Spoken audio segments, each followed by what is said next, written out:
बिहार पंचायत चुनाव 2021 यानी 8वें चरण में होने वाले जो मतदान है वो 24 नवंबर को है। मैं इस वक्त बिरौल में हूँ और बिरौल के सोनपुर पघाड़ी पंचायत।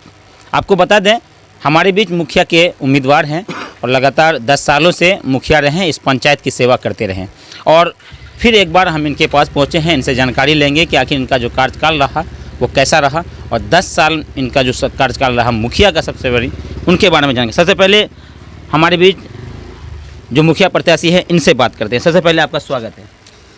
बहुत बहुत धन्यवाद सर, आपका भी स्वागत है कि आप आए हम लोगों का विचार लेने के लिए और हमारे ग्रामीणों से अपनी राय पूछने के लिए। परिचय यही है कि अभी जस्ट आपने कहा है कि मुखिया प्रत्याशी, तो सबसे पहले मैं आपको जानकारी दे दूं कि मैं इस पंचायत का अभी प्रत्याशी नहीं हूं। मैं पूर्व मुखिया रह चुका हूं इस पंचायत में। वर्तमान में मेरी पत्नी गुड़िया देवी वो मुखिया थी और अभी भी वो वही चुनाव लड़ रही है और प्रत्याशी गुड़िया देवी है। हाँ, आप अपना नाम अभी तक नहीं बताए।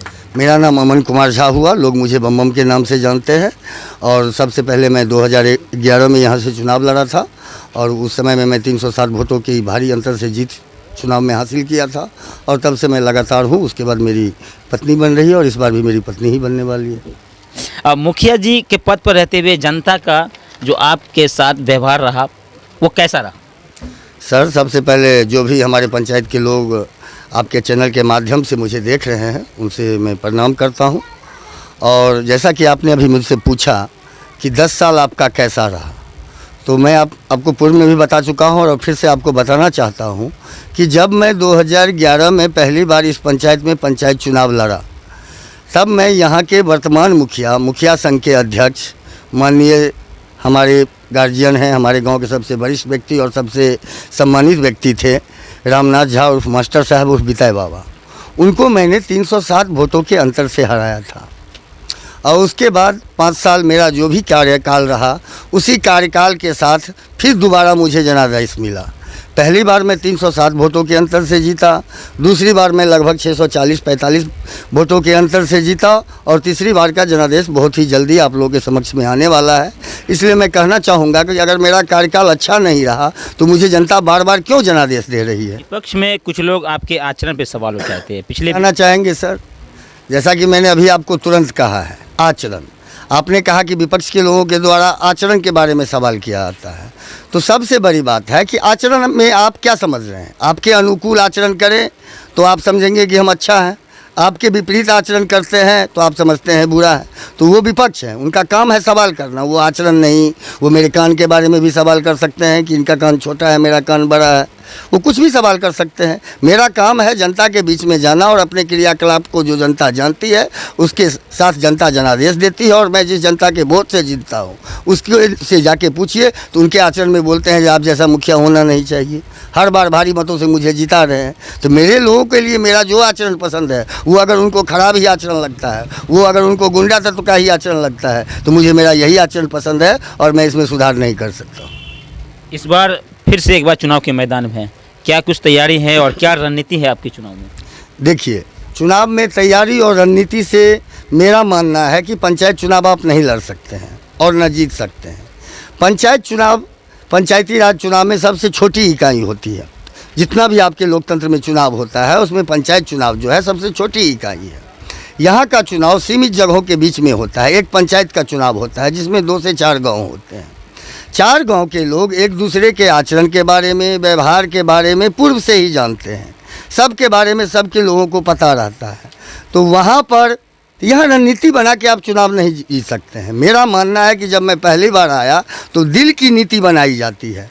हर एक व्यक्ति से डोर टू डोर आपको मतलब रखना पड़ता है। उनके हर से कनेक्टिविटी चाहिए आपको, उसके हर दुख सुख में आपका कनेक्टिविटी चाहिए, जो आप बम्बई से आके महीना 2 महीना रह के समाज के बीच में आप नहीं स्थापित कर सकते हैं। इसके लिए आपको दिन रात एक करना पड़ेगा। 5 साल तक जनता के बीच में रहना पड़ेगा और जब आप जनता के दिल से जुड़ जाएंगे उसके बाद आप कहीं भी रहें तो जनता आपके साथ रहेगी। मेरा आपके सवाल को समझ गया। देखिए, भ्रम फैला के जो राजनीति है वो ज़्यादा दिन की नहीं है, वो कभी भी चिरकाल के लिए नहीं हो सकती है, वो अल्पकालीन राजनीति हो सकती है।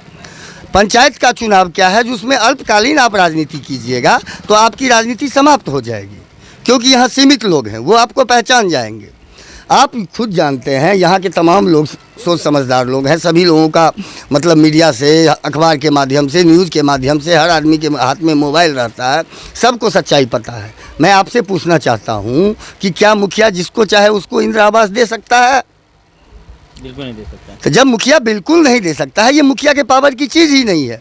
इसका सरकार हर 10 साल पे एक सर्वेक्षण कराती है। उस सर्वेक्षण में हम मुखिया का काम है कि डोर टू डोर लोगों का सही से सर्वेक्षण हो जाए, उसमें नाम चला जाए। उसमें जिसका नाम चला गया उसको 10 वर्षों में इंदिरा आवास मिलता है। जो ब्लॉक में प्रखंड विकास पदाधिकारी अलॉटमेंट करते हैं, जिला से आता है, उसके लिए इंदिरा आवास सरकार का विभाग बना हुआ है। उसके लिए सरकार उसमें व्यक्ति को नियुक्त किया गया है जिसको इंदिरा आवास सहायक कहते हैं। वो अपना लिस्ट करता है, पेपर की तैयारी करता है, वीडियो उसका पेमेंट करता है। इसमें मुखिया क्या करेगा? जिनको भी मिला है सरकार की तरफ से मिला है, मुखिया ये करेगा कि आपको जो सरकार दे रहा है वो नहीं खा जाएगा। मुखिया अपनी तरफ से तो किसी को देता नहीं है। सरकार जो आपको दे रहा है वो हमारी जनता को नहीं मिले तब हम चोर हैं। अंत में एक और सवाल है कि आपके विपक्ष में कुछ लोग खड़े हैं चुनाव के मैदान में, आप उसको किस नज़रिए से देखना चाहते हैं? देखिए सर, लोकतंत्र है और लोकतंत्र में कोई भी व्यक्ति चुनाव लड़ सकता है। जो भी चुनावी आपके सामने बड़ी चुनौती नहीं होगी इस बार? नहीं। देखिए, ये लोग जो भी नए लोग कोई आते, जो इस बार पहली बार चुनाव लड़ रहे होते, तो हो सकता है, मुझे लगता कि मेरे सामने नए लोग आए हैं तो कुछ मुझे चुनौती पेश होगी। इस बार जो भी व्यक्ति खड़े हैं वो विगत 3 चुनाव से हमसे चुनाव हारते आए हैं।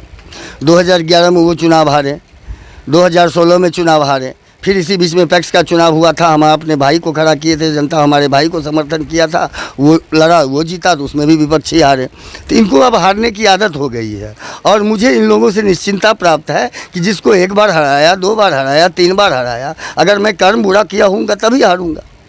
और जब 1 बार अच्छा कर्म किया तो उसका परिणाम सही मिला, तो मैं इन लोगों की तरह अल्पकालीन राजनीति करता नहीं हूँ कि मैं एक दिन के लिए बढ़िया रहूँ। मैं अगर खराब ही हूँ तो रोज़ के लिए हूँ।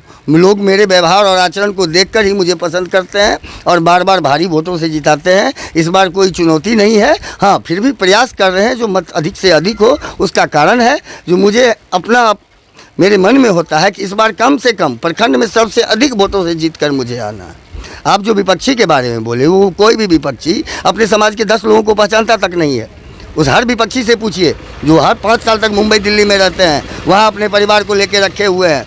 उनका रोज़गार बंद हो जाता है तो वो आते हैं छठ के पर्व में, जो हम पर्व भी मनाएंगे, ठेकुआ पूरी भी खाएंगे, चुनाव भी लड़ लेंगे। जीत जाएंगे तो रहेंगे, हार जाएंगे तो फिर चले जाएंगे। तो समाज तो उसको ना चाहेगा जी जो 5 साल उसके दुख सुख में है, जो 12 बजे रात में उसके एक आवाज़ पे हाजिर होता है कि कोई पर्व त्यौहार में आया है तो उसको ठेकुआ पूरिया मिलेगा, उसको वोट कैसे मिल जाएगा? तो विपक्षी तब होता जब हमारे समाज का कोई बेटा खड़ा होता। यहाँ बाहरी लोग आए हैं चुनाव लड़ने के लिए, चुनाव लड़ेंगे, हारेंगे, जाएंगे। इसमें चुनौती की क्या बात है?